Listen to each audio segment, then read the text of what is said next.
Morning Lahore. जागो लाहौर में आप सबको खुश आमदीद कहते हैं जनाब। ठंडी ठंडी और धुंधली धुंधली सुबह के साथ मैं हूँ आपकी होस्ट मुनीबा आसिफ। मैं बिल्कुल ठीक ठाक हूँ, उम्मीद करती हूँ और दुआ भी यही है कि आप लोग जहाँ कहीं भी होंगे इस वक्त खैरियत से होंगे, ठीक ठाक होंगे और सुकून जिंदगी भी अपनी गुजार रहे होंगे। और जिंदगी में सुकून और अच्छे ताल्लुकात के लिए हमारा बोल चाल बहुत ज़्यादा मैटर करता है। आपका अखलाक कैसा है, आपका लहजा, आपके अल्फाज ही वो चीज़ होते हैं जो आपको मोतबर भी बना सकते हैं और आपको नापसंदीदा शख्सियत भी बना सकते हैं। और हज़रत अली करमुल्लाह वजह का एक कौल है कि जब तक अल्फाज आपके मुंह में बंद होते हैं तब तक तुम उसके मालिक हो, और जब तुम उसे ज़बान से अदा करके मुंह से निकाल देते हो तो तब वो तुम्हारे मालिक बन जाते हैं। यानी कि अल्फाज अदा करने से पहले इंसान के गुलाम होते हैं और जब अल्फाज अदा कर दिए जाते हैं तो इंसान अपने अल्फाज का गुलाम बन जाता है। तो इसलिए जनाब अल्फाज का चुनाव करते वक्त ना एहतियात से काम लिया करें और अल्फाज अदा करते वक्त अपने लहजे का भी ख्याल रखा करें। और आपको इसी बात से मेरे ख्याल से जब मैंने ये सोचा था या मैंने याद किया कि मुझे आपके साथ ये चीज़ शेयर करनी चाहिए, तो मुझे ये चीज़ याद आ गई कि बचपन में हमें कहा करते थे कि पहले तोलो और फिर बोलो। तो बचपन में ये चीज़ समझ नहीं आती थी कि क्यों बोला जाता है। तो अब ये चीज़ समझ आ रही है जैसे जैसे बड़े हो रहे, जैसे जैसे एक्सपोजर मिल रहा है कि पहले आपने चीज़ को अच्छे खासे अंदाज में सोचना है कि हम जो बोल रहे हैं किस तरह के अल्फाज हैं, उसकी वजह से कोई बंदा नाराज़ तो नहीं हो जाएगा, उसका जो हम लोग दिल आज़ारी तो नहीं कर रहे हैं, और हमारा लहजा कैसा होना चाहिए, इस हवाले से भी हमें बहुत ज़्यादा सोच समझ कर बात करनी चाहिए। तो जनाब ये खूबसूरत पैगाम था जो आपके साथ मैंने शेयर किया है। अब आगे बढ़ते हैं और कुछ बात कर लेते हैं सेहत और फिटनेस के हवाले से। तो आज हम एक मसले पर बात करने जा रहे हैं जिसका मर्दो ख़वातीन, बच्चे बड़े या फिर बूढ़े सभी शिकार होते हैं, और वो मसला है थकन का। मौजूदा तेज़ रफ्तार दौर में ये एक बीमारी सी बन चुकी है, और एक ऐसी बीमारी जो कई बीमारियों को जन्म देने की मौजब भी बन सकती है। तो थकन एक ऐसी दरअसल कैफियत का नाम है जिसमें जिस्मानी तवानाई और हिम्मत जवाब दे जाती है। थकावट के शिकार अफराद खुद को ज़हनी और जिस्मानी तौर पर लाचार महसूस करना शुरू कर देते हैं। यूँ सुस्ती और काहली उन्हें घेर लेती है आकर, और आम तासुर यही होता है कि ये थकन सिर्फ काम की ज़्यादती या फिर कमज़ोरी के सबब होता है। लेकिन जनाब कई मेडिकल, इमोशनल और साइकोलॉजिकल रीजंस भी थकन का बाइस साबित हो सकती हैं। तो थकन की वजूहात क्या होती हैं और हम किस तरह इससे निजात पा सकते हैं, हमारा डाइटरी हैबिट जो है वो कितनी इन्हिसार करती है, इस पर आज हम बात करेंगे। डॉक्टर हिबा उस्मान हमारे साथ मौजूद हैं, क्लिनिकल न्यूट्रिशनिस्ट हैं और स्काइप के थ्रू इन्होंने हमें ज्वाइन किया है। डॉक्टर हिबा, मैं आपको खुश आमदीद कहती हूँ जागो लाहौर में। कैसी हैं आप? अल्हम्दुलिल्लाह मैं ठीक हूँ, आप ठीक हैं? हाँ जी डॉक्टर हिबा, मैं बिल्कुल ठीक ठाक हूँ। डॉक्टर हिबा, आज हमने बात करनी है थकन, जो कि आप कह लें कि हर कोई इसका शिकार होता जा रहा है। तो हमें बताइए, बच्चे बूढ़े जवान इसका शिकार हो रहे हैं, इसकी बुनियादी वजूहात क्या लगती हैं आपको? क्यों ये इतना आम होता जा रहा है कि हर कोई थकावट का शिकार हो जाता है? आयरन डेफिशिएंसी बहुत बहुत बड़ा फैक्टर है ये थकावट का। आयरन डेफिशिएंसी अब क्योंकि ज़्यादातर डाइटरी प्रोसेस और डाइटरी फूड जो है ना, इनके डेली लाइफ में ऐड नहीं हो पा रहे होते। अब बात अगर हम करें कि कंपैरिजन करना चाहें बड़े बूढ़ों और बच्चों में, बच्चों से ही अगर आप मतलब 90s में चले जाएं तो बच्चों की ईटिंग हैबिट बहुत बेहतर थी। बच्चे अपनी लाइफ में या माएँ बच्चों की लाइफ में हर चीज को ऐड करना पसंद करती थी। तो अगर एक बैलेंस डाइट बच्चों की डाइट में ऐड कर दी जाए तो बच्चों में ये आयरन डेफिशिएंसी नहीं होती। अब आयरन डेफिशिएंसी की वजह से बॉडी में जाहिर सी बात है एक खून की कमी भी एक अलामत आ जाती है। जब ये खून आयरन डेफिशिएंसी से खून की कमी आती है जिस्म के अंदर, तो होता कुछ यूं है कि बॉडी थकावट यानी कि टायर्डनेस शो करती है, वीकनेस शो करती है। तो अगर बच्चे से इससे स्टार्ट कर रही हूँ, फिर हम बड़े की तरफ आएंगे। बच्चे में जब आयरन डेफिशिएंसी आती है तो बच्चे के अंदर खेलने की कुव्वत कम हो जाती है। ठीक है, अब वो जब खेलने की कुव्वत कम हो जाती है, काम करने की कुव्वत कम हो जाती है, तो वो अपने आप को लेजी फील करता है। माएँ कहती है नहीं भाई खाओ पियो और बस लेट जाओ, और कोई फिजिकल एक्टिविटी उनकी नहीं रखती। आजकल तो वैसे भी नहीं, कोविड की वजह से स्कूल्स वगैरह बंद कर दिए गए थे पिछले साल भी, और अभी भी 50% ऑन किए हैं।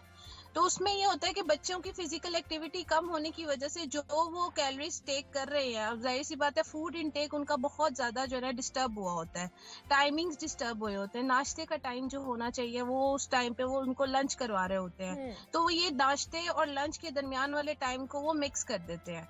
अब बच्चे को जो जब मॉर्निंग इनटेक उसने सुबह एक फ्यूल के तौर पे ब्रेकफास्ट लेना, वो उसको फ्यूल के तौर पे ब्रेकफास्ट नहीं मिलता, तो वो बच्चा जो है ना मेंटली और हेल्थ दोनों तरफ से वीक होता जाता है। स्लो एंड स्टेडी प्रोसेस चलता है और फिर इस तरह जब वो अपनी टीन एजेस में पहुंचता है तो उसके अंदर वीकनेस स्टार्ट होती जाती है, उसके अंदर मेंटल हेल्थ। मुझे जो इससे समझ आई है कि हमारे बॉडी में आयरन डेफिशिएंसी जब होती है तब हम जो है इसका थकावट का शिकार होना शुरू हो जाते हैं। तो फिर हमें बताइए कि हमें किस तरह की ग़िज़ा लेनी चाहिए। अगर बच्चों के हवाले से बात की जाए तो उनको किस तरह का सुबह नाश्ता दें, लंच में किस तरह की चीज़ देनी चाहिए, और उसके अलावा जो स्नैक टाइम होता है उसमें फिर किस तरह की उन्हें चीज़ें देनी चाहिए। अच्छा देखिए, इस तरह है कि आयरन बहुत मेजर फैक्टर है थकावट का, उसके बाद विटामिन डी और कैल्शियम भी आ जाता है। ठीक है। तो इसका मतलब तो ये हुआ ना, हमें उनकी डाइट में एक पैकेज रखना चाहिए, एक बाउल ऐसा रखना चाहिए जिसमें उनको हर विटामिन और हर मिनरल प्रोवाइड किया जाए, जिसमें उनको किसी चीज की डेफिशिएंसी ना हो।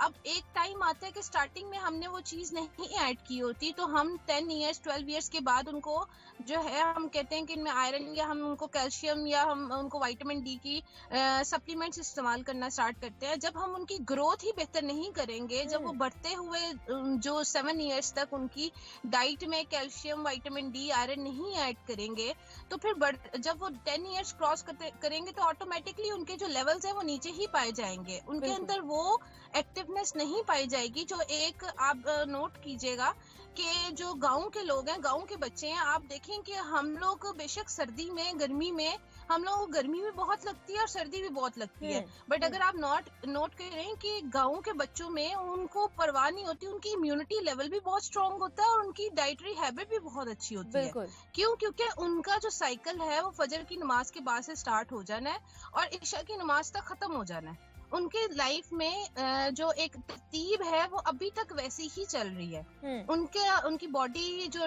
बॉडी स्ट्रांग रहती है, वो बच्चे स्ट्रांग होते हैं, वो उनकी वजूहात भी यही है कि वो अपनी डाइट में वो देसी चीजों का और मतलब सबसे पहले वो अपने ब्रेकफास्ट का बहुत ख्याल रखते हैं। बिल्कुल ऐसे ही है। तो डॉक्टर हिबा हमें बता दें कि किस तरह के भी ब्रेकफास्ट होना चाहिए, उसमें कौन कौन से जो है कंपोनेंट्स होने चाहिए हमारे। देखिए, प्रोटीन कंपोनेंट बहुत ज्यादा मैटर करता है, प्रोटीन कंपोनेंट मैटर करता है, विटामिन डी कंपोनेंट मैटर करता है, कैल्शियम मैटर करता है। अब देखिए, बच्चे के अंदर एक ओबीस का बच्चा है, अगर 7-8 साल का बच्चा है और उसको मजीद आप व्हीट मील यानी कि गंदम का दलिया देंगे, तो अब वो उस टाइम तो उसकी ओबीस और ओवरवेट तो गंदम के दलिए से बढ़ेगी ना, क्योंकि उसमें ग्लूटेन है। तो हमने बच्चे की नेचर के मुताबिक उसका फूड तैयार करना है। अगर उसमें हम नट्स का इस्तेमाल करें तो वो एक full package fats, healthy fats भी आ जाते हैं। अब आयरन के लिए हम ये कहते हैं कि नट्स में आयरन भी है, प्रोटीन भी है, प्रोटीन एग में भी है, एग में आयरन भी है, विटामिन डी एग योक में है। तो कोशिश करें कि बच्चे की लाइफ में अंडे, दही, दूध, साबूदाना, इन चीजों में उनको फ्रूट्स, अगर देखें बच्चा जो मतलब चाइल्ड टू चाइल्ड वेरी करता है, ठीक है। अब देखें, चाइल्ड एक बच्चे को फ्रूट लेना पसंद होता है मॉर्निंग इनटेक में और एक बच्चे को पराठा लेना पसंद होता है। अब अगर आप दोनों बच्चों की नेचर को चेंज नहीं कर सकते क्योंकि उसकी हैबिट बन चुकी होती है, तो बेहतर ये है कि बच्चा जो पसंद करता है उसको उस पसंद के मुताबिक नाश्ता रेडी किया जाए, यानी कि ब्रेकफास्ट दिया जाए, लेकिन देना बहुत जरूरी है। बिल्कुल ऐसे ही। और डॉक्टर हिबा, ये तो हमने बात कर ली है बच्चों की, अब कुछ बड़ों की बात कर लेते हैं कि वो भी कामकाज कर रहे होते हैं, यूनिवर्सिटी गोइंग बच्चे होते हैं या ऑफिस में जाके काम वापस जब आते हैं तो वो भी थकावट का शिकार हुए होते हैं। तो हमें उन वाले से भी बताइएगा, वो भी क्या आयरन की डेफिशिएंसी की वजह से होता है क्या, या फिर विटामिन डी की वजह से भी हो सकता है?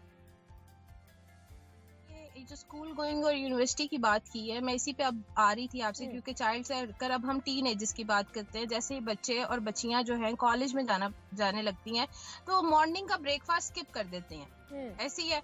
अब वो स्किप करते हैं कि इस चक्रों में कि हमारी वैन आ गई है, हमें लेट हो जाएगा, हमारा दिल नहीं कर रहा, और फिर वहां जाकर ब्रेक टाइम में कोई जंक फूड्स, कोई चिप्स, कोई जूस वगैरह इस तरह की कुछ चीजें लेकर चले जाते हैं और बाद में आकर घर में आकर लंच करते हैं। तो ये जो डाइटरी पैटर्न है ना, ये सबसे पहले बेहतर करना बहुत जरूरी है।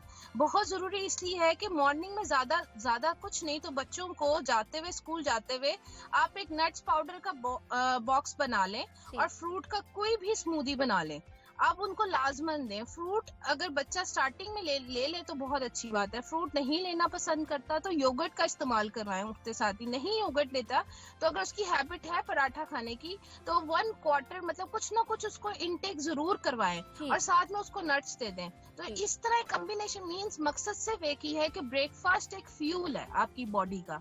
अगर वो फ्यूल प्रॉपर नहीं बॉडी को मिलेगा तो बॉडी में वीकनेस ही स्टार्ट होगी और वो स्लो एंड स्टडी होगी। फॉर एग्जाम्पल वन डे आपको 10% फील होगी, अगले दिन 20, फिर 30, फिर 8 स्टेज आती है कि इम्यूनिटी कम हो जाती है और फिर इम्यूनिटी कम होने की वजह से बीमारियां जो है ना उस बच्चा या बच्ची को लग जाती है और फिर बाद में उसको वीकनेस स्टार्ट हो जाती है। और डॉक्टर हिबा, अगर आजकल खवातीन के हवाले से बात करें तो उनको डाइट करने का आजकल बहुत ज़्यादा शौक पड़ा हुआ है, जिसकी वजह से वो क्रैश डाइट पे भी चली जाती हैं या कम खाना शुरू कर देती हैं और उसकी वजह से भी क्या ये जो बीमारी है, इसको एक बीमारी ही कहा जाता है, तो ये हो सकती है और ये और भी कितनी बीमारियां हमें लगा सकती है?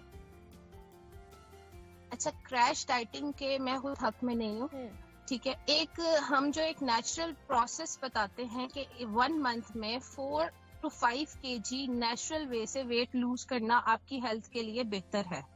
अब देखिए जो चीजें हमारी बॉडी को सूट ही नहीं करती हम वो लेना स्टार्ट कर देते हैं। अल्लाह ताला ने हमारी भी एक मशीनरी बनाई है, उस मशीनरी को एक प्रॉपर चैनल से चलना है। अब अगर हम क्रैश डाइटिंग करते हैं और मिसाल के तौर पे 3 मंथ्स में लोग कहते हैं हमने 25 kg वेट लूज कर दिया है क्रैश डाइटिंग करके, अब उसका साइड इफेक्ट बाद में निकलेगा। अब सदाबहार उन्होंने वो चीजें तो नहीं खानी जो 3 मंथ्स में खाई हैं, उन्होंने अपनी डेली, खास तौर पे खवातीन की बात आपने की है, वो अपनी रूटीन में वो चीजें हर टाइम ऐड ही नहीं कर सकती जो उन्होंने क्रैश डाइटिंग में ऐड किया। तो मेरे लिहाज से आपको अपनी जिंदगी का पैटर्न ऐसे डाइटिंग करते हुए रखना चाहिए कि आप अपने किचन की हर चीज ईट कर सके, ले सके, ताकि आपकी बॉडी हर चीज से यूज टू हो। बट पोर्शन कंट्रोल जरूर रखें। पोर्शन कंट्रोल की वजह से आप अपनी डाइट को मेंटेन कर सकते हैं ओवरऑल सीजन। तो मतलब ये भी एक बहुत बड़ा फैक्टर हो सकता है, खासतौर पर खवातीन में जो वो थकावट का शिकार हो जाती हैं और इनरली वीक हो जाती हैं। टीन एजेस तो डाइटिंग करके उस टाइम पे देखिए वो जो टीन एजेस वाला टाइम होता है ना वो बहुत यंगर टाइम होता है। उस टाइम तो वो चीजें वो कर लेते हैं, उनके हार्मोन्स भी डिस्टर्ब हो जाते हैं। बट बाद में ये चीजें जो है ना इनकी लाइफ में जो है ना बहुत मसले मसाइल क्रिएट करती हैं। तो मैं ये देखें अपनी लाइफ में से अगर आप चावल गंदुम स्किप करते हैं तो उसके ऑल्टरनेट भी आपने कुछ लेना है। ये नहीं कि वो स्किप कर दिया तो जाहिर सी बात है बॉडी को कुछ नहीं मिलेगा, उसने वीक भी होना, उसने आपका वजन भी गिराना है। लेकिन हमारी मशीनरी जो बॉडी के अंदर है उसको चलाने के लिए भी तो कुछ हेल्दी डाइट चाहिए।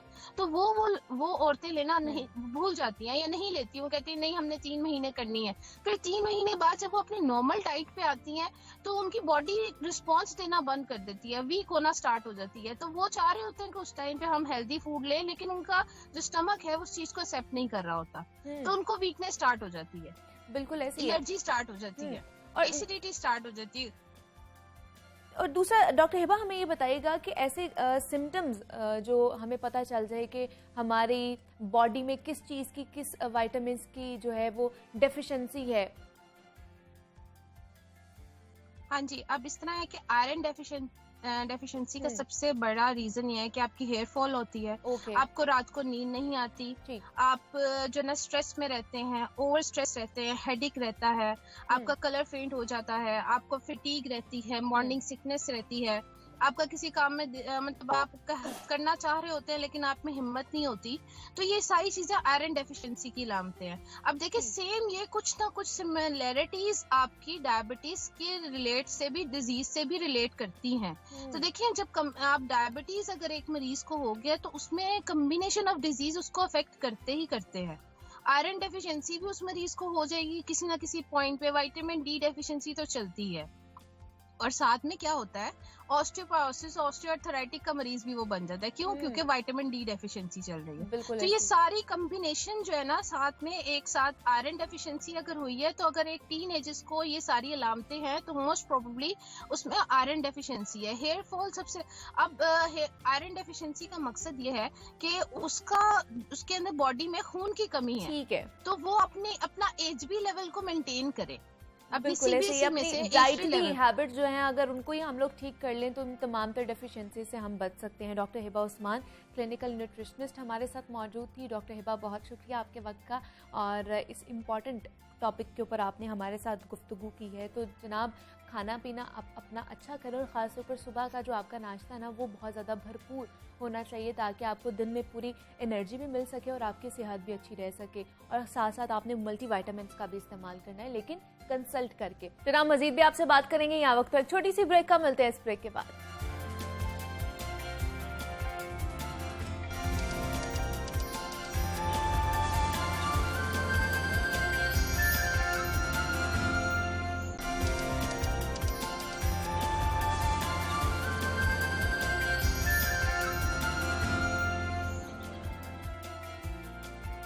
वेलकम बैक टू जागो लाहौर। जनाब, बात हो जाए बदलते जमाने के बदलते तकाजों की, तो दुनिया तेजी के साथ ना डिजिटलाइज्ड हो रही है। कारोबार से लेकर क्लास रूम तक हर चीज इंटरनेट पर इस वक्त मुंतकिल हो रही है, और इस हवाले से यूट्यूब दुनिया की सबसे बड़ी वीडियो कंटेंट वेबसाइट बन चुकी है, जहां आपको इंटरटेनमेंट से लेकर खबरों के साथ साथ बहुत सारी प्रोफेशनल और मुस्बत चीजें भी मिल सकती हैं। और हम में से हर दूसरा शख्स यूट्यूब का इस्तेमाल करता है, और हालिया कोरोना वबा के बाद तो बहुत सारे अफराद यूट्यूब पर चैनल्स बनाकर अपनी मकबूलियत और आमदनी में इजाफा भी करना चाहते हैं। तो अपना यूट्यूब चैनल खोलने की बहुत सारी रीजंस हो सकती हैं। कुछ लोग दुनिया के साथ साथ अपने शौक और इल्म बांटने के लिए भी यूट्यूब चैनल बनाते हैं, और कुछ उसके जरिए जिंदगी की छोटी छोटी परेशानियों का इजहार करते हैं लोगों के साथ। तो यूट्यूब चैनल्स पे अपलोड की गई वीडियोस हर महीने दुनिया भर में 2 अरब से जायद लोगों तक पहुंचती हैं, और हजारों की तादाद में लोग डेली इसी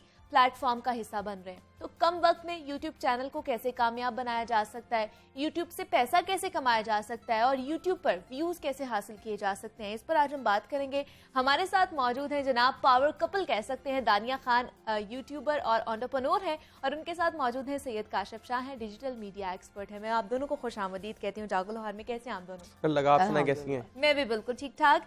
दानिया, आप ही से स्टार्ट कर लेते हैं, कहते हैं ना लेडीज फर्स्ट। आज 2 लेडीज हैं तो आप ही से स्टार्ट कर लेते हैं। आजकल जैसे आपको पता है कि डिजिटलाइजेशन का दौर है, और हर कोई जो है ना वो YouTube पे जा रहा है, उस अपनी वीडियोस बना रहा है या फिर चैनल बना रहा है। तो पहले तो हमें बताएं कि अमूमन कौन से टॉपिक्स पर ज्यादा वीडियोस आजकल YouTube पे बन रही हैं जो ज्यादा मकबूल हो रही हैं? ओके, सबसे पहले तो थैंक यू आपका। बिल्कुल आप सही कह रहे हो, यूट्यूब पे डेली 1 अरब घंटे की वीडियोस देखी जा रही हैं, और जो सबसे ज्यादा पाकिस्तान में देख लें या ग्लोबली भी देख लें, पाकिस्तान में तो cooking channel cooking with Aamna, I think it's on top. So उसके अलावा गेमिंग एक ऐसी नीश है जिसके अंदर बहुत ज़्यादा कंटेंट देखा जाता है। गेम की वीडियोस हो गई, गेमिंग हो गई, उसके अलावा कुकिंग का मैं बता चुकी हूँ, lifestyle and how to videos, how to do anything basically. तो ये ऐसी नीशेस हैं जो टॉप परफॉर्मिंग है, एंड टेक भी। Yes, tech. हाँ, मतलब ये चीजें जो ज्यादा मकबूल होती जा रही है, लोग इनको ज्यादा इन टॉपिक्स को देख रहे हैं यूट्यूब पे। ऐसे ही। काशिफ, आपको क्या लगता है कौन सी चीजें, और अभी तो ये हैं, आने वाले दिनों में आपको क्या लगता है कौन सी चीजें या कौन से टॉपिक ज्यादा हाईलाइट होने वाले हैं यूट्यूब पे? अच्छा, यूट्यूब को समझने के लिए ना सबसे पहले जो इम्पोर्टेंट बात है ना वो ये है कि लोग पैसे बनाना चाहते हैं यूट्यूब से, और यूट्यूब से बहुत पैसे बनते भी हैं, लेकिन इसमें सबसे इम्पोर्टेंट बात जो जानने वाली है वो ये है कि यूट्यूब के ऊपर आप उस पे कंटेंट बनाएं, आप व्यूज़ पे या सब्सक्राइबर्स के ऊपर ज़्यादा फोकस नहीं करें, आप इस चीज़ पे फोकस करें कि आप किस तरह का कंटेंट बनाना चाहते हैं। ठीक है, यूट्यूब जो है वो हर तरह की नीच के लिए जो है वो उस पर जगह है। अगर हम ये सोच के कंटेंट बनाएं कि हेल्थ केयर में ज़्यादा कंटेंट बनाना चाहिए या टेक इंडस्ट्री में बनाना चाहिए, बट आप ना तो टेक वाले हैं ना हेल्थ केयर वाले हैं, तो फिर आपके लिए कंटेंट बनाना मुश्किल हो जाएगा। यूट्यूब का जो फॉर्मूला है वो है कि आपका कंटेंट यूनिक हो, ऑथेंटिक हो, ओरिजिनल हो, आप कंसिस्टेंट रहें, तो आपका जो है ना वो चल सकता है। और कंटेंट जिसमें आप बना रहे हैं ना उस चीज़ के अंदर आपको मज़ा आता हो। आपको वो कंटेंट कंज्यूम करने को भी दिल करे और प्रोड्यूस करने को भी दिल करे। तो ये उसका एक फॉर्मूला है यूट्यूब का। लेकिन काशिफ, हम कभी कभी देखते हैं कि ज़्यादा से ज़्यादा लोगों को रीच करने के लिए ना, कभी आपकी एक ही वीडियो इतनी वायरल हो जाती है और कभी आपने अच्छा कंटेंट भी डाला होता है तो वो भी वायरल नहीं हो रहा होता। इसकी क्या वजह है? अच्छा देखिए, पता है क्या बात है, समटाइम्स कुछ टॉपिक्स ऐसे होते हैं जो ट्रेंडिंग होते हैं। अच्छा। मतलब आप किसी ऐसी चीज़ पे बात कर रहे हैं जिस पे सब बात कर रहे हैं, या कोई टॉपिक अभी रिसेंटली रेज हुआ है, इशू या कुछ भी एनीथिंग, तो आप कंटेंट बनाएंगे तो people wants to see it, ठीक है, उसके बारे में वो जानना चाहते हैं, तो वायरल हो जाएगा। Once again YouTube is not about a viral content. YouTube is more about कि आप कंटेंट जो सा है वो यूजर को हेल्प करता हो, उसके प्रॉब्लम का सोल्यूशन हो, तो वो ऑर्गेनिक वे के अंदर इवेंचुअली उस वायरल से भी ज्यादा जो है वो व्यूज ले लेगा with the passage of time. तो वो इसमें वायरल के बारे में ज्यादा नहीं सोचना चाहिए, आपका कंटेंट किसी को हेल्प करता हो। कंटेंट अच्छा होना चाहिए। तो मुझे दानिया आप बताएं, कंटेंट जब हम लोग तैयार कर रहे हों, जो यूट्यूब पे चला रहे हैं, तो किन किन बातों का हमें ख्याल रखना चाहिए कि हम लोगों ने अपने कंटेंट में ये एस्पेक्ट्स डालने हैं? ठीक है, अच्छा, बहुत सारी चीज़ें होती हैं। I try to summarise each of them. सबसे इम्पोर्टेंट बात तो ये कि आप कोई भी कंटेंट बनाने लगे हैं, जैसे काश ने कहा कि आपने नीश मजीद छोटा कर लेना है, ठीक है। एक तो हमें ये समझ आ गई कि हमने मजीद छोटे से छोटा बिल्कुल ईची बीची तक में चले जाना है, ग्रास रूट लेवल तक कोई भी चीज हमने समझाना है तो उसका बिल्कुल बेसिक से एडवांस सारा करना है कवर। सेकेंड थिंग ये कि हमने अपनी वीडियोस को प्लान करना है। ओके, फॉर एग्जाम्पल मैं कुकिंग के ऊपर या किसी भी चीज के ऊपर वीडियो बनाने लगी हूँ, तो मेरे पास एक प्लान होना चाहिए कि फर्स्ट मिनट्स में, फर्स्ट लाइक 15 सेकेंड्स 10 सेकेंड्स में मैंने किसी को हुक कैसे करना है, ठीक है। अक्सर हम लोग देखते हैं कि जो मेजर यूट्यूबर्स होते हैं वो स्टार्ट में ही कह देते हैं कि एंड में आपको कोई बहुत मजे की चीज पता चले, so that's basically a hook. तो आपने शुरू में एक हुक करना है कि इस वीडियो में देख के ऑडियंस को पता क्या चलेगा। फिर वीडियो को हमने चैप्टर्स में डिवाइड करना है कि जैसे हम बुक्स में पढ़ते हैं, चैप्टर्स होते हैं हर चीज के, तो हमने अपने वीडियो को भी बुक्स की तरह चैप्टर में डिवाइड कर लेना है। इसके अलावा ऑप्टिमाइजेशन बहुत ज्यादा जरूरी है कि हम टाइटल क्या निकाल रहे हैं। अगर हम चाहते हैं हमारे चैनल पे सब्सक्राइबर्स ज्यादा हो, व्यूज ज्यादा आए, तो हमें वीडियोस को ऑप्टिमाइज करना है, सही टाइटल्स निकालने हैं। फिर अक्सर लोग ये जानना चाहते हैं कि सब्सक्राइबर कैसे बढ़ाए। तो मोस्ट इंपॉर्टेंटली आप वीडियो के स्टार्ट में कहें कि subscribe to our channel, subscribe to our channel. कहते हुए शायद हमें ऑकवर्ड लगे, लेकिन कहेंगे तो ही सब्सक्राइब करेंगे लोग, ठीक है, बिकॉज वी नो कि हमारे लोग कैसे हैं। जब तक हम उन्हें फोर्स नहीं करेंगे तब तक वो कोई चीज नहीं करते। हाँ, एग्जैक्टली, बिल्कुल। तो मुझे काशिफ आप बताइए, यूट्यूब के वीडियो के हवाले से तो बात की है, ऑडियो का भी बड़ा मसला आता है। क्वालिटी कैसी होनी चाहिए, किस तरह ऑडियो को हम बेहतर कर सकते हैं, वो किस तरह करें? अच्छा, ऑडियो जो है ना, ये भी रैंकिंग फैक्टर है बेसिकली। अगर आपका टॉपिक रैंक करना चाहते हैं आप किसी भी चीज पे, तो आपकी क्वालिटी अगर अच्छी होगी तो यूट्यूब इस चीज को देखता है। अगर ऑडियो क्वालिटी अच्छी नहीं होगी तो फिर आपकी वीडियो पे ड्रॉप आएगा, ठीक है, ज्यादा लोग उसको नहीं देखेंगे। अगर लोग उसको ज्यादा नहीं देखेंगे, ड्रॉप आएगा, तो आपकी वीडियो डी रैंक होगी, ऊपर नहीं जाएगी, नीचे आएगी। सो ऑडियो क्वालिटी तो एक रैंकिंग फैक्टर है, वो भी उसके हवाले से बहुत ज्यादा आप लोगों को ख्याल रखना चाहिए। सिर्फ ये नहीं है कि वीडियो अच्छी होनी चाहिए, उसकी ऑडियो क्वालिटी भी बहुत अच्छी होनी चाहिए। लेकिन दानिया, हम कहते हैं कि लोग कहते हैं जी अच्छा वीडियो तभी अच्छी बनेगी जब आपके पास बहुत महंगा वाला यहाँ तो फोन होगा, यहाँ पर DSLR होगा। क्या ये जरूरी है ये चीजें? नहीं, बिल्कुल भी जरूरी नहीं है। मैंने दाकाश के 1000 से ज्यादा वीडियोस बनाई हैं, सब मैंने अपने फोन से बनाई हैं। कोई बहुत हाई फाई फोन भी नहीं था।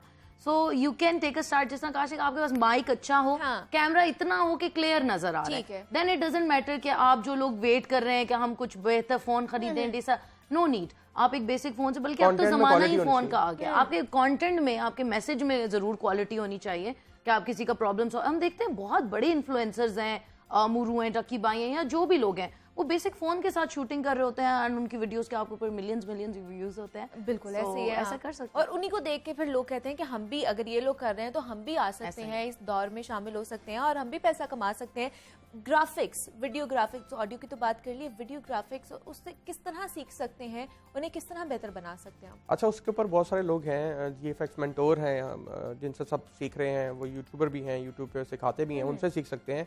बट अगर इसकी इंपॉर्टेंस की बात की जाए तो वीडियो ग्राफिक्स जो है वो बहुत इंपॉर्टेंट है। जितना ज़्यादा इंगेजिंग और इंटरेक्टिव कंटेंट होगा आपका, जितना ज़्यादा बात के साथ साथ विजुअल्स के थ्रू चीज़ें समझ आएंगी। कहते हैं कि ऑलमोस्ट 60 to 85% बात ज़्यादा समझ आती है अगर आप जो है ग्राफिक्स का इस्तेमाल करें।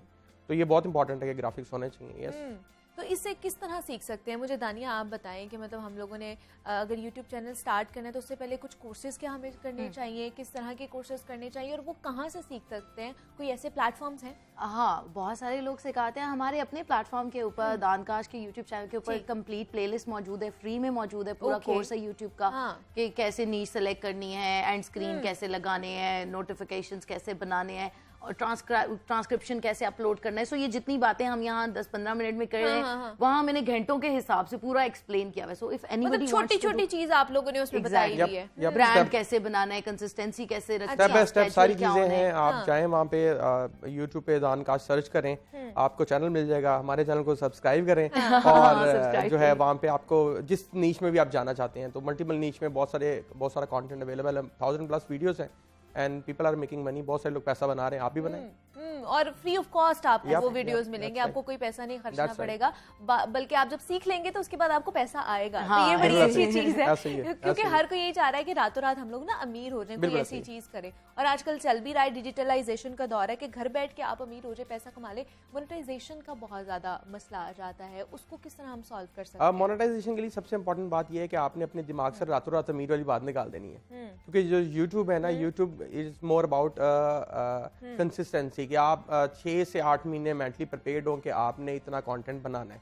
अच्छा। अगर आपकी क्वालिटी और क्वांटिटी दोनों आप यूट्यूब पे नहीं प्रोड्यूस कर रहे तो फिर there is a high chance कि आप ना नहीं कर पाएंगे। बहुत सारे लोग बड़ी एक्साइटमेंट के अंदर 1, 2, 3 वीडियोस तो बड़े शौक से स्टार्ट करते हैं कि जी मैंने अपना कुकिंग चैनल स्टार्ट किया था और मैं सिखा रहा था और फिर उसके बाद मुझे पता लगा तो उधर से तो 200 व्यूज आए हैं और कुछ हुआ ही नहीं।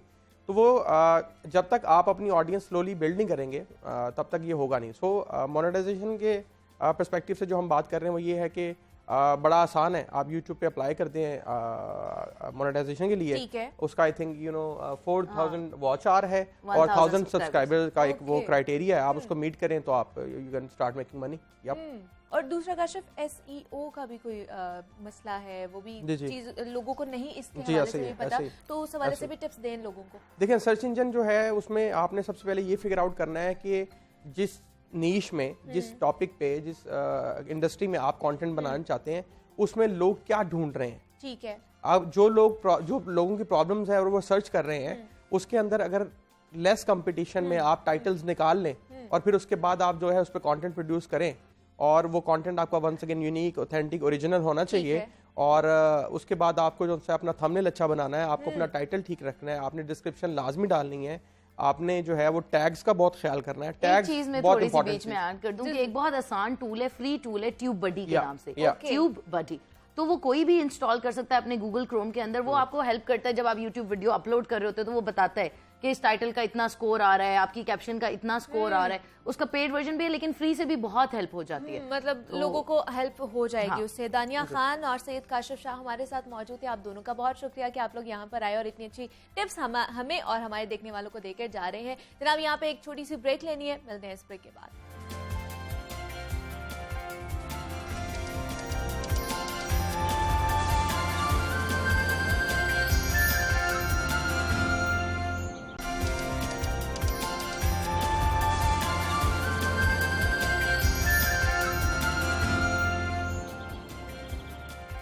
वेलकम बैक टू जागो लाहौर। जनाब, ब्रेक से वापस आ चुके हैं। सेगमेंट है हमारा लाहौर की दुनिया। लाहौर की आबादी का फैलाव रोकने के लिए वजीर-ए-आज़म इमरान खान की जानिब से दरियाए रावी के किनारे दुबई की तर्ज पर एक नया शहर आबाद करने के मंसूबे का ऐलान किया गया था, लेकिन ताहाल रिवर रावी मंसूबा सिर्फ मास्टर प्लान और MOUs की हद तक महदूद रह चुका है और बैरूनी सरमायाकारी से कुछ भी हासिल नहीं हो सका है हमें। न ही प्रोजेक्ट के लिए वफाकी और सूबाई हुकूमतों ने फंड्स जारी किए हैं और इसके साथ साथ कुछ कानूनी पेचीदगियां भी इस मंसूबे के आड़े आ रही हैं, जिसकी वजह से इस मंसूबे से मुतालिक बेयकीनी बरकरार है और सुप्रीम कोर्ट के हुक्म के बावजूद रावी अर्बन डेवलपमेंट अथॉरिटी बंद गली से बाहर ही नहीं निकल सक रही है। अथॉरिटी के पास नया शहर आबाद करने के लिए खातिर खा अराजी मौजूद ही नहीं है और नया शहर आबाद करने के लिए 1,02,000 एकड़ का सेक्शन 4 नाफिज किया गया। रूडा ने 1 लाख से ज्यादा एकड़ अराजी पर नया शहर बसाने का मास्टर प्लान बनाया और अथॉरिटी ने बैंक ऑफ पंजाब से अराजी खरीदने के लिए 6 अरब रुपए का कर्ज लिया और 6 अरब रुपए के कर्ज से सिर्फ 2,000 एकड़ अराजी को एक्वायर किया गया है। तो बाकी अराजी कैसे एक्वायर की जाएगी, कानूनी सिकम कब तक दूर हो जाएगा, ये मंसूबा हर गुजरते दिन के साथ साथ मुतनाज़े होता जा रहा है। तो जनाब इस पर मजीद बात करते हैं डिटेल में। हमारे साथ मौजूद है नुमाइंदा लाहौर न्यूज़ है ज़ैनुल आबदीन है। ज़ैन, मैं आपको खुश आमदीद कहती हूँ जागो लाहौर में। कैसे हैं आप? अच्छा हूँ मैं, आप बताएं। मैं भी बिल्कुल ठीक ठाक हूँ। ज़ैन, हमें बताइएगा इस प्रोजेक्ट का क्या फ्यूचर आपको लग रहा है सुप्रीम कोर्ट के फैसले के बाद? सब अच्छा ही होगा या इसके कोई आफ्टर इफेक्ट्स भी आ सकते हैं? शुक्रिया मुनीबा। अगर प्रोजेक्ट की बात की जाए तो प्रोजेक्ट नो डाउट बहुत अच्छा प्रोजेक्ट है, क्योंकि इस वक्त शहर लाहौर में जो फैसिलिटीज़ हैं वो कम होती जा रही हैं, तो नए शहर आबाद होने चाहिए। तो इसी तनाजुर में इस गवर्नमेंट ने ऐलान किया था कि हम रावी किनारे नया शहर आबाद करेंगे, लेकिन ये इस गवर्नमेंट का प्रोजेक्ट नहीं है, ये मुशर्रफ दौर से प्रोजेक्ट चलता आ रहा है। उसके बाद पाकिस्तान मुस्लिम लीग काफ के दौर में भी ये ऐलान किया गया, फिर बाकायदा तौर पर शहबाज दौरे हुकूमत में 2014 में इस प्रोजेक्ट को लॉन्च किया गया, इसकी बाकायदा एजेंसी बनाई गई, फिर ये मंसूबा बंद हो गया और अब आके दोबारा इस हुकूमत ने इस मंसूबे को दोबारा जिंदा किया कि इसको यहाँ पर नया शहर आबाद किया जाए। तो अभी तक इस मंसूबे की जो ज़िंदगी है वो तकरीबन 20 साल हो चुकी है और इसको बसाने के लिए भी मज़ीद को 50 साल का वक्त दरकार होगा। ये ऐसा नहीं है कि सुबह ही मंसूबा शुरू हो जाएगा। हाँ। अब इस गवर्नमेंट ने इस मंसूबे को शुरू करने के लिए जल्दबाजी दिखाई और जो कानूनी तकाजे थे वो पूरे नहीं किए और हिकमत अमली अपनी अच्छी नहीं बनाई, जिसकी वजह से आज ये मंसूबा कानूनी पेचीदगियों का शिकार हो चुका है। इनफैक्ट अगर पहले ये मैं आपको जरा रावी बता रहा हूँ ताकि आपके सुनने वाले पता चलें कि रावी है कि ऐसा नहीं है कि रावी कोई इमारत है, भी तो होना चाहिए ना। कि रावी कोई इमारत नहीं है, रावी एक शहर है पूरा। ठीक है। ये 1,02,000 एकड़ है, तकरीबन ये 41 किलोमीटर का रकबा बनता है रावी के साथ साथ जहाँ पे ये शहर आबाद होना है। अंदर तकरीबन 12 टाउन है, इसके अलावा कमर्शियल हब है, एक लाहौर की पहली मसनूई झील है और बैराज बनने हैं, कुछ इस तरह का ये शहर का नक्शा बनाया गया, ये पूरा शहर का नक्शा है। और 1,02,000 एकड़ जो अराजी है वो आपके लाहौर शहर से ज्यादा है। लाहौर की अभी जो अराजी है वो 1,02,000 एकड़ नहीं पहुंची, जो कि डेजिग्नेटेड है। इसके अलावा तो आबादी फैल चुकी है। अब इस मंसूबे में मसाइल क्या पैदा हुए, ये गवर्नमेंट आई, इन्होंने आके ऐलान किया कि हम यहाँ पे नया शहर आबाद करेंगे। अगस्त 2020 में प्राइम मिनिस्टर रावी के मुकाम पे जाते हैं, वहां पे जाके पौधा लगाते हैं और कहते हैं कि यहाँ से शहर अब आबाद होना शुरू हो जाएगा। इन्होंने पहले रावी अर्बन डेवलपमेंट एजेंसी बनाई, उसके बाद एजेंसी ने काम ना किया तो इन्होंने रावी अर्बन डेवलपमेंट अथॉरिटी बना दी, लेकिन बदकिस्मती से अथॉरिटी ने भी काम ना किया। अब इस अराजी को अक्वायर करने के लिए इस हुकूमत ने सेक्शन 4 नाफज किया। सेक्शन 4 किसी भी जगह पर अराजी अक्वायर करने के लिए एक लैंड एक्विजिशन एक्ट होता है। ये कानूनी पेचीदगियां ये उस एक्ट के तहत सेक्शन 4 लगाया और लोगों को कहा कि आज के बाद आप यहाँ पे जमीनों की सेल परचेज नहीं करेंगे, ये जगह हमने खरीदनी है। वो लोग कश्मकश का शिकार हो गए कि अब हम कहाँ पे जाएंगे, कि अल्टीमेटली ये रूडा में ज्यादा आने वाली जो जगह है वो एग्रीकल्चर लैंड है, लोग वहाँ पे अपना जो ज़रूरी कारोबार है वो करते हैं। तकरीबन 8 साल तक वहाँ पे जमीनों की खरीदो फरोख्त बंद रही, ना वो जमीन को फरोख्त कर सके, ना कोई कंस्ट्रक्शन कर सके, ना कोई हाउसिंग सोसाइटी बना सके, ना बिल्डिंग्स बना सके, ना अपना कारोबार कर सके। मतलब अपनी जमीन के ऊपर वो कुछ नहीं कर सके। उधर से वो जो मालकान है, जो स्टेक होल्डर है, वो कुछ नहीं कर सके। इधर से हुकूमत ने जगह नहीं खरीदी, तो वो जगह इसी तरह 8 सालों से बंजर पड़ी हुई। इसके ऊपर फिर जो वहाँ के स्टेक होल्डर्स थे उन्होंने एक अदालत में केस किया, फिर हाई कोर्ट की तरफ से ये फैसला आया कि उन्होंने रूडा को कल अदम करार देते हुए वहाँ पे काम करने से रोक दिया और ये ज़मीन एक्वायर करने से भी रोक दिया। जो हाई कोर्ट का फैसला था बड़ा कंप्रीहेंसिव फैसला था, क्योंकि जो सेक्शन 4 नाफज करके इन्होंने 8 साल तक लोगों को बाउंड करके रखा, वो सेक्शन 4 कहता है कि आप 1 साल से ज्यादा बाउंड नहीं करके रख सकते। इन्होंने 7 साल गैर कानूनी लेकिन मुझे ज़हन ये बताए कि बाउंड करके इन्होंने रखा, बेशक ये वाली हुकूमत थी या पिछली हुकूमत थी, क्या उनको पैसे दिए गए थे, कोई मुआवजा दिया गया उन्हें? मुनीबा, किसी भी तरह का कोई मुआवजा नहीं दिया गया। यही तो वो लोग अपनी अपील लेके उन्होंने अदालत का रुख किया था कि ना हमसे आप जमीन खरीद रहे हैं और ना आप हमें कुछ करने दे रहे हैं इस पे। फिर लोगों का ये मुतालबा था, वहाँ पे लोगों ने बड़े एहतजाज किए, ट्रैक्टर रैलियां निकली, लोगों ने सड़कें बंद की, रिंग रोड बंद किया।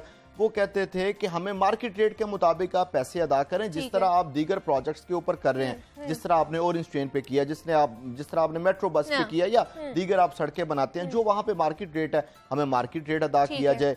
ये हुकूमत सेक्शन 4 नाफज करके जबरदस्ती उनकी जमीनें हथियाना चाह रही थी, कब्जा हुआ है, हाँ, लोगों की जमीनों करना चाह रही थी। लोगों ने नहीं करने दिया, हाई कोर्ट ने उसके ऊपर फैसला दे दिया। ठीक है। अभी जिसके ऊपर मौजूदा हुकूमत खुशियां मना रही है कि हम इस हाई कोर्ट के फैसले के खिलाफ ये सुप्रीम कोर्ट में गए, सुप्रीम कोर्ट ने आगे से इनको फैसला दे दिया कि आप काम करें। इन्होंने ये इस चीज पे खुशियां मनाना शुरू कर दी। पंजाब हुकूमत कह रही है कि सुप्रीम कोर्ट से रिलीफ मिल गया। सुप्रीम कोर्ट ने फैसला दिया कि जो जगह आपके पास वहां पे मौजूद है आप सिर्फ वहां पे काम कर सकते हैं, इसके अलावा नहीं कर सकते। अब इसमें से एक पॉइंट निकला है कि जगह इनके पास क्या है। हाँ। मैंने आपको शुरू में बताया कि ये 1,02,000 एकड़ का ये एक पूरा प्रोजेक्ट है। इस वक्त हुकूमत के पास इस 1,02,000 एकड़ में से सिर्फ 8,000 एकड़ है। बाकी जो 94,000 एकड़ अराजी है जिसके ऊपर पूरा शहर आबाद करना है, वो तो इनके पास है ही नहीं। तो ये फिर किस तरह इस जगह पे शहर आबाद करेंगे।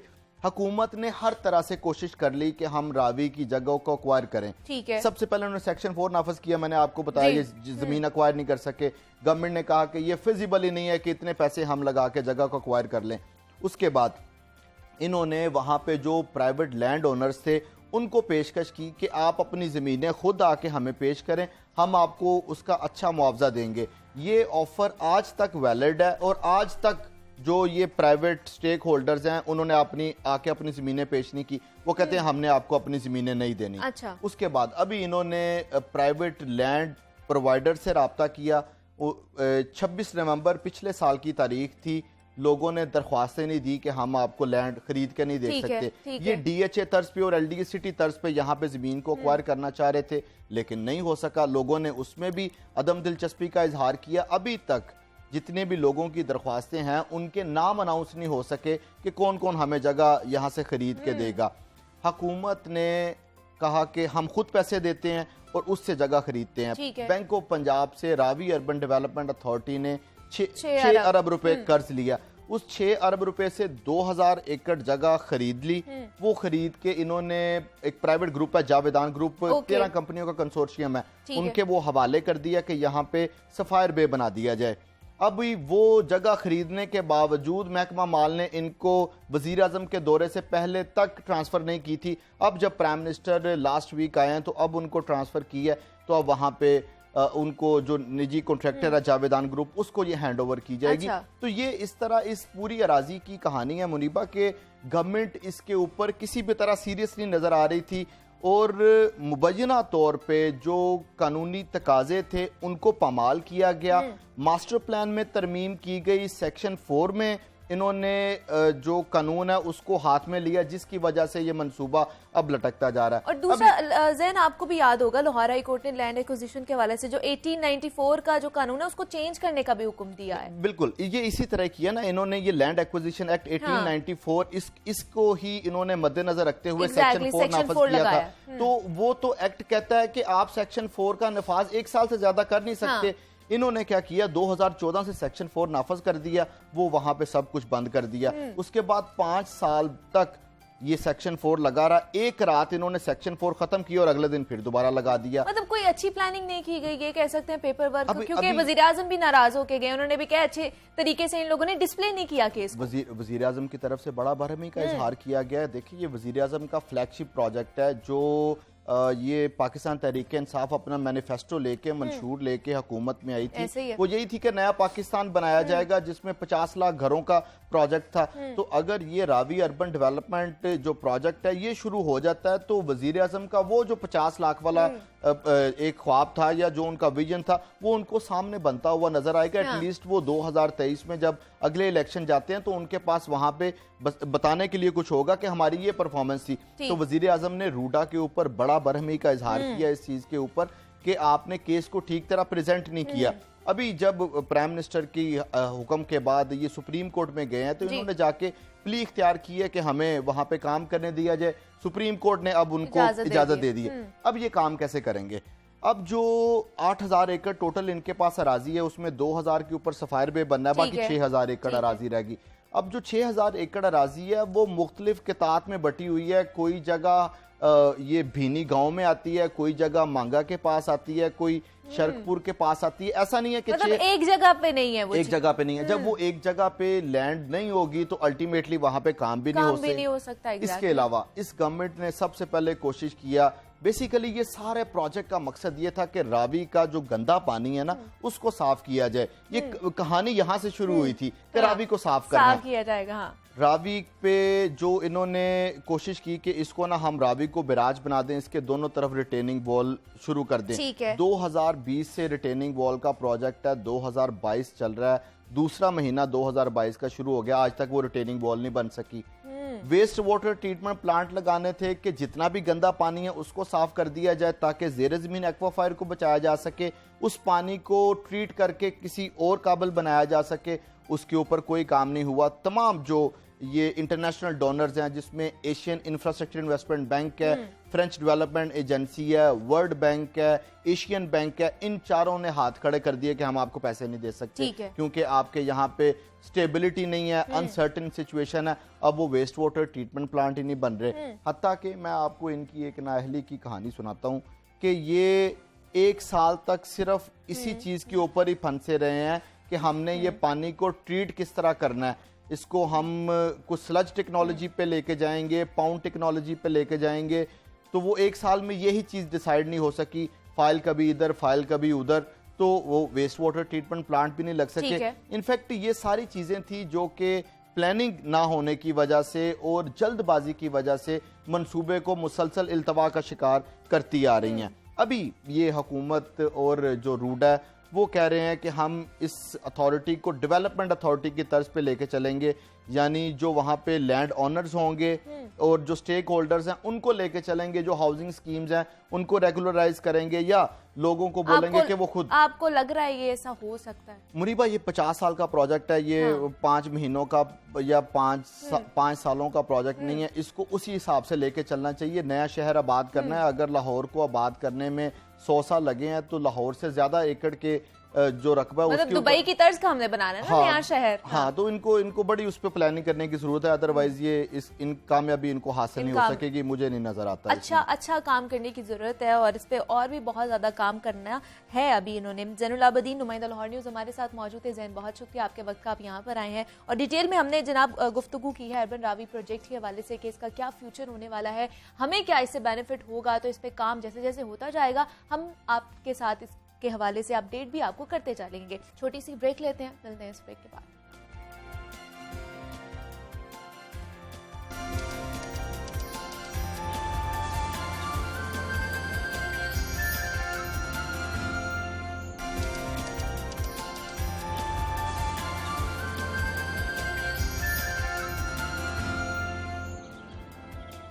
वेलकम बैक टू जागो लाहौर। जनाब, अब कुछ बात हो जाए फैशन की दुनिया की, तो शादियों का सीजन अपने अरूज पर है इस वक्त और शादी का दिन हर लड़की की जिंदगी का ना सबसे खूबसूरत दिन होता है और हर किसी की ख्वाहिश भी होती है कि इस दिन वो सबसे खूबसूरत नजर आए और खूबसूरत ड्रेसेस और ब्रांडेड ज्वेलरी के साथ साथ जहां मार्केटों के चक्कर लगाए जाते हैं, वहीं मेकअप के हवाले से भी बहुत ज्यादा देखा जाता है कि किस सैलून जाना है। सैलून से पहले जो लड़कियां होती हैं वो खास तौर पर इंटरनेट सर्फिंग करती हैं कि जनाब हमें कोई अच्छा सैलून मिल जाए, उसके बाद हम जाके बुकिंग करवाएंगे। तो आम रूटीन में भी जो लड़की मेकअप नहीं करती है ना, वो भी शादी के दिन अच्छा मेकअप करवाना चाहती है ताकि वो बहुत अच्छी नजर आए।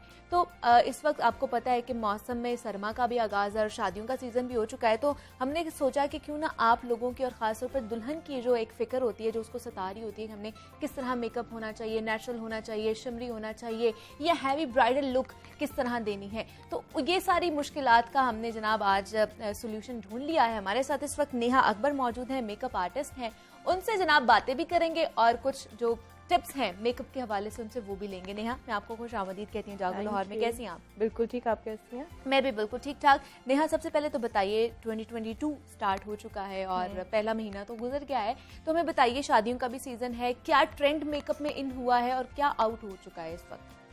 आई थिंक एक जो बहुत अच्छी चीज़ हुई है, लोगों ने अपनी स्किन टोन को एक्सेप्ट करना शुरू कर दिया। ठीक है। तो इस वजह से केकी मेकअप आउट हो गया, वरना बहुत ज़्यादा बेस की लेयर्स लगाकर उसको केकअप कर लेते थे, तो अब जरा नेचुरल की तरफ आ रही है। फुल कवरेज ऑफ कोर्स होता है, बट ये है कि उसकी जो एंड रिजल्ट है वो सैटिन और डुई की तरफ होना चाहिए।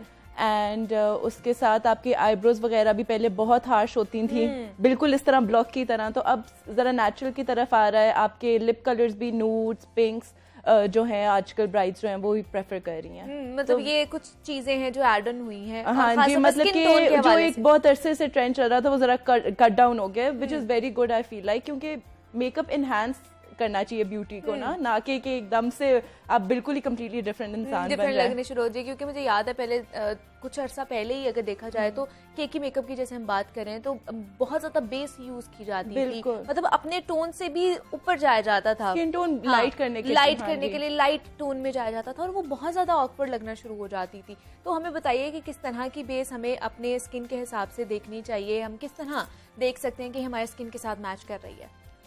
देखिए बेस्ट तरीका तो ये होता है, आप जिस तरह अगर किसी भी स्टोर में जाए उनके पास टेस्टर्स होते हैं, तो आपको अपने इस एरिया पे, ताकि आपकी नेक के साथ भी मैच करे, तो यहाँ पे लगा के उसको 5-10 मिनट्स रहने दें, ताकि अगर वो ऑक्सीडाइज डार्क हो जाती है तो आपको पता चल जाए। तो आपको अपनी एग्जैक्ट टोन ले लें, आप कंसीलर हल्का सा 1 शेड लाइटर ले लें, बट जो बेस है वो आप अपना एग्जैक्ट टोन लें, तो वो बहुत अच्छा रिजल्ट आता है और बहुत नेचुरल रिजल्ट आता है। तो उसके ऊपर फिर किस तरह का आपको, क्योंकि अगर इस तरह की हो तो ऊपर बहुत वाइट वो कॉम्पैक्ट पाउडर यूज करना शुरू कर देते हैं, फिर वो ऑलरेडी केकी हो जाता है, तो फिर उसका क्या हाल है? अब ये कि ऑब्वियसली हर कोई चाहता है कि हम थोड़ा सा फ्रेश लगें और इवन टोन आए, तो उस वजह से आप पाउडर भी 1 टोन लाइटर लें, एंड जो सेटिंग स्प्रे होता है, फिक्सर स्प्रे भी जिसको कहते हैं, वो आप जब एंड पर लगा लो तो आपका जो पाउडरी लुक आ रही होती है, केकी लुक हो रही होती है, वो उसमें हेल्प करता है कि वो सब अब्जॉर्ब कर लेती है आपकी स्किन बहुत इजीली, और फिर इसी वजह से अच्छा लगता है आपकी एंड रिजल्ट जो है। और बहुत सी लड़कियां खासतौर पर नेहा समझ लें कि जो ब्राइड्स होती हैं वो टेंशन में होती हैं कि उनकी लाइंस पड़ना शुरू हो जाती है, लाफ लाइन पड़ना शुरू हो जाती है, बेस क्रैक होना शुरू हो जाती है, इसकी क्या वजह होती है? इसकी वजह होती है बहुत ज्यादा अगर आप प्रोडक्ट यूज करें, और अगर आपकी स्किन मॉइस्चराइज नहीं है। अब जिस तरह आजकल सर्दियों का सीजन है और हर एक की स्किन ड्राई हो रही होती है, तो इवन अंडर आइज पे अगर आप हल्का सा कोई फेस सीरम, कोई ऑयल लेके वो लगा लेंगे अपनी आई क्रीम मेकअप से पहले। अच्छा, एंड देन या फिर अगर प्राइमर भी बहुत ज्यादा यूज, प्राइमर तो यूज कर रहे हैं, बट लाइक आईज के नीचे कुछ हल्का सा, बिल्कुल एक ड्रॉप आपने अपनी दोनों आईज के नीचे लगा लिया, तो उससे भी क्रीसिंग काफी, हम यूजुअली क्रीसिंग को कहते हैं कि पाउडर से होती है, बट नहीं, आपको पहले हाइड्रेशन भी चाहिए, इवन अपनी अंडर आई पे एंड अपने लिप्स पे भी आपको लिप बाम वगैरह जरूर लगानी चाहिए मेकअप से पहले। तो इस वजह से आपको हाइड्रेट रखना है अपनी स्किन को, ताकि आपकी जो बेस है वो भी अच्छी रहे और अच्छी नजर आए। दूसरा फिर अब चलते हैं कि बेस के बाद हम लोगों को कॉन्टोरिंग किस तरह की, फेस के हिसाब से कॉन्टोरिंग करनी चाहिए, किस कट पे किस तरह की कॉन्टोरिंग होनी चाहिए? अब जिस तरह जिनका बहुत कोई स्लिम फेस है तो वो चाहेंगे कि हमारे थोड़ी सी राउंड में आए, तो वो यहाँ से अपनी चीकबोन से हॉरिजॉन्टल को जाएंगे। ठीक है। और अगर जिस तरह मेरा मुंह है तो अगर किसी को अपनी लंबी वो इफेक्ट देना है मुंह को, चीकबोन को छोटा करना है क्या? जैसे मेरा मुंह है, हम लोगों ने छोटा करना होता है ना, अपनी चीकबोन निकालनी होती है, तो फिर आप अपने ये ईयर से लेके इस साइड को यहाँ तक लाएं, बहुत नीचे भी नहीं लाना बिकॉज वो बहुत ड्रैग्ड होगा, ये हाफ यहाँ तक लाएं, तो वो बहुत अच्छा इफेक्ट देता है। और ब्लेंड हमेशा ऊपर को करना है। एंड सिर्फ कॉन्टोरिंग नहीं, कंसीलर को भी अगर आप ब्लेंड ऊपर को करें और ब्लश ऑन को भी, तो उससे भी बहुत लिफ्टेड लुक आती है। तो वो ये सब छोटी छोटी ट्रिक्स होती हैं, छोटी छोटी टिप्स हैं, लेकिन बहुत सारा हम देखते हैं कि पूरी एक लाइन सी लगी हुई होती है कॉन्टोरिंग की, नीचे यहाँ पर भी और साइड्स पे भी, ये बहुत बुरी लगती है। बिल्कुल नहीं, इवन के हाइलाइटर आया बहुत ट्रेंडिंग में है, बट लोग उसको भी बहुत ज्यादा लगा लेते हैं। Less is more, and you know आपका सिर्फ पिक्चर्स में नहीं अच्छा आना चाहिए, आई फील लाइक कि आपको लाइव भी, बेशक ब्राइड हो या पार्टी मेकअप हो, आपको लाइव भी अच्छा लगना चाहिए। सो इसलिए हर चीज कम लगाएं, वो लाइट्स इतनी अच्छी होती हैं कि खुद ही हर चीज हिट करती है। हाइलाइटर का पॉइंट ही है कि जब लाइट पड़े तो वो रिफ्लेक्ट करे। आप जितना भी ज्यादा लगा लें, वो फिर आपकी स्किन का टेक्सचर भी नजर आना शुरू हो जाता है, बहुत ज्यादा प्रोमिनेंट हो जाता है। ठीक है, तो ये कुछ टिप्स हैं जो हम लोग नेचुरल लुक के हवाले से कर रहे हैं कि हमें किस तरह नेचुरल दिखना है। बिल्कुल, मतलब नेचुरल नहीं, फुल कवरेज मेकअप में भी आप उसको ब्लेंड जरूर अच्छे से करें, तो मतलब वो फुल कवरेज मेकअप के बावजूद वो केकी या बहुत पाउडरी और इस तरह की लुक नहीं आएगी। तो आईज के हिसाब से मैं बताइए, वो आजकल क्या चल रहा है? विंग लाइनर चल रहा है, किस तरह की आईज मेकअप हो रहा है आजकल? विंग लाइनर मुझे तो हमेशा से पसंद है, और ब्राइड्स के ऊपर वैसे मेरे ख्याल से ये wing liner out of fashion भी नहीं हुआ कभी, नहीं होता। हाँ जी, मतलब हर एक की अपनी प्रेफरेंस होती है, हर आई पे सूट भी नहीं करता, तो आई शेप के हिसाब से करना पड़ता है। ठीक है। बट ये है कि आप smoked out liner and smoky eyes are always in fashion. यहाँ पे एक और मिसकंसेप्शन है कि खाली ब्लैक के साथ स्मोकी आईज होती हैं, तो that's not true. Smoky eyes मैं तो पिंक के साथ भी करती हूँ और हर कलर के साथ। हाँ जी, इट्स बेसिकली अ टेक्निक कि आपका बहुत डिफाइंड लाइंस ना हो, वो स्मोक आउट हुआ हो, तो जरा ब्लरी सा इफेक्ट आता है। तो वो आई थिंक कलर्स के साथ भी अब मतलब थोड़ा कौन से कलर्स के साथ हम कर सकते हैं? कुछ टिप्स दे हमारे देखने वालों को कि हम स्मोकी आईज कर सकते हैं। आपके ऊपर, it's completely up to you I feel like, but जो सेफ कलर्स हैं, जिस तरह अगर आपने न्यूट्रल्स में जाना है तो लाइट ब्राउन एंड गोल्ड्स में आप जा सकते हैं, जो कि आई थिंक हर कोई इजीली हैंडल कर सकता है। पिंक्स बहुत अच्छे हैं, मैं तो पर्पल, आप ये भी हो सकता है आप लैश लाइन पे ब्लैक की बजाय, जिस तरह हम लोग पहले काजल लगाते थे, तो ग्रीन लगा लें, कुछ भी जो आपके कपड़ों के साथ जाता है। तो I think a pop of colour really makes your eye makeup stand out, तो वो अच्छा लगता है बहुत। मतलब अगर आपने ऊपर ज्यादा डार्क नहीं किए हुए तो नीचे आप पॉप कलर लगा सकते हैं, वो ज्यादा अच्छा लगेगा। ऊपर आपने न्यूट्रल कर लिया है, विंग लाइनर लगा लिया है, तो आप नीचे कोई कलर दे दें तो वो भी बहुत अच्छा लगता है। एंड लैशेस बहुत इंपॉर्टेंट है, लैशेस से सारी लुक निकलती है आई मेकअप्स की ना। तो किस तरह के लैशेस, मतलब आजकल 3D लैशेस चल रही हैं और भी बहुत सारी लैशेस हैं, किस तरह के लैशेस पर लगानी चाहिए? जो 3D लैशेस, खैर वो तो अब सिमिलर लैशेस को डिफरेंट नामों से निकाल रहे हैं, बट जो जरा हेवी होती हैं वो बहुत अच्छी लगती है for bridal makeups. And for party makeups I really like जो सिर्फ साइड से थोड़ी हैवी हो, वो बड़ी उसकी एक सॉफ्ट सी लुक आ जाती है, वो आपकी आई को लिफ्ट भी करता है, तो वो बहुत अच्छा लगता है। मतलब ये ना हो ना ओके, हमारी ब्राइड जो है वो थोड़ी फीकी फीकी लगे और जो बाकी साथ जो है, जो उसकी बहनें हैं, दोस्तें हैं, वो हैवी मेकअप करके आई हूँ, तो इस चीज का भी ख्याल रखना चाहिए। तो हेयर स्टाइल्स किस तरह के चल रहे हैं? हेयर स्टाइल्स आजकल लोग, जिस तरह अगर ब्राइड्स की बात करें तो बन्स भी जा रही हैं, बट पहले बहुत हाइट वाले बन्स होते थे, तो अब जरा लो बन्स हैं, बट फ्लावर्स वो अंदर आजकल बहुत फैशन में है। ब्रेड्स भी फ्लावर्स के साथ। लेकिन आजकल हमने देखा है नेहा कि आगे से बहुत ज्यादा चिपका के बाल और पीछे से बन बना रहे हैं, वो हाँ जी लोग करते हैं। मतलब स्लीक लुक लगती तो है, लेकिन मेरे ख्याल से हर किसी पे सूट नहीं करती है। बिल्कुल भी हर किसी पे, और सेलिब्रिटीज और रियल लाइफ लोगों में थोड़ा सा तो अब डिफरेंस होता है। हमारा वेट ही आप चेक कर लें, हमारे फेस का स्ट्रक्चर चेक कर लें, सारों का सेम नहीं होता। तो या तो आप पहले ट्रायल ले लें, या फिर आप जो है अपने फेस शेप के हिसाब से आपके मेकअप आर्टिस्ट, अपने हेयर स्टाइलिस्ट को जरूर उनकी बात भी, उनकी कंसिडरेशन भी लें, क्योंकि at the end of the day I feel like आपकी लुक जो है वो टाइमलेस होनी चाहिए। आप आज से 15 इयर्स बाद भी अपनी पिक्चर्स देखें तो आपको लगे कि मैं बहुत अच्छी लग रही थी अपनी शादी पर। तो इसलिए जरा लो बन्स हो जाएं। अगर किसी का फेस हैवी है तो वो आगे से थोड़ी सी वॉल्यूम दे दें, और थोड़ी सी अगर स्ट्रैंड्स बाहर निकाल लें तो वो बहुत अच्छा लगता है। मेसी लुक वैसे भी आजकल वही आपको जैसे मेकअप में भी और हेयर स्टाइल्स में भी जरा इजी गोइंग लुक्स अच्छी लगती हैं, और वो जो स्लीक बन है वो बहुत ही पिटीट लड़की हो तो उसको ही सूट करता है feel like. And even jewellery भी मतलब फोरहेड के हिसाब से कहते हैं कि ज्यादातर करना चाहिए, बिल्कुल। इवन फेस स्ट्रक्चर, बिकॉज आप देखें जब आप बिल्कुल स्लीक हो जाएगा तो आपका सब कुछ बहुत प्रोमिनेंट हो जाएगा, तो वो थोड़े जो लूज हो जाएगा वो फॉरगिविंग हो जाता है। तो आपकी फेस की शेप के हिसाब से आपको हमेशा हेयर स्टाइल्स देखने चाहिए। रिसेप्शन पे लोग बाल खोल लेते हैं, तो कर्ल्स करवा लेते हैं, एक साइड पे रख लेते हैं और एक साइड पे फ्लावर्स, यहाँ पे ब्रेड कर ली, कुछ कर लिया, तो वो भी बहुत मुझे तो अच्छा लगता है। एंड फॉर पार्टी मेकअप्स मुझे आजकल हाई पोनीज दोबारा से बहुत पसंद है। वो स्लीक में हो तो वो अच्छी लगती हैं, अच्छा, बिकॉज आपके पीछे वो लेंथ आ जाती है ना, तो इसलिए उससे ज्यादा वो हैवी इफेक्ट नहीं आता। तो वो बल्कि आपकी हाई होगी, जितनी स्लीक होगी उतना आपको स्लिमिंग इफेक्ट आता है। स्लिमिंग इफेक्ट आएगा, बिल्कुल ऐसे ही है जनाब। ये कुछ मेकअप टिप्स थी 2022 के हवाले से कि क्या क्या इन हो चुका है, क्या क्या आउट हो चुका है, और शादी सीजन में हम क्या कर सकते हैं। तो जनाब नेहा अकबर हमारे साथ मौजूद थी, मेकअप आर्टिस्ट नेहा, बहुत शुक्रिया आपके वक्त का, आप यहाँ पर आई हैं। मुझे अब इजाजत देनी है, आपने अपना बहुत सारा ख्याल रखिएगा। अल्लाह हाफिज।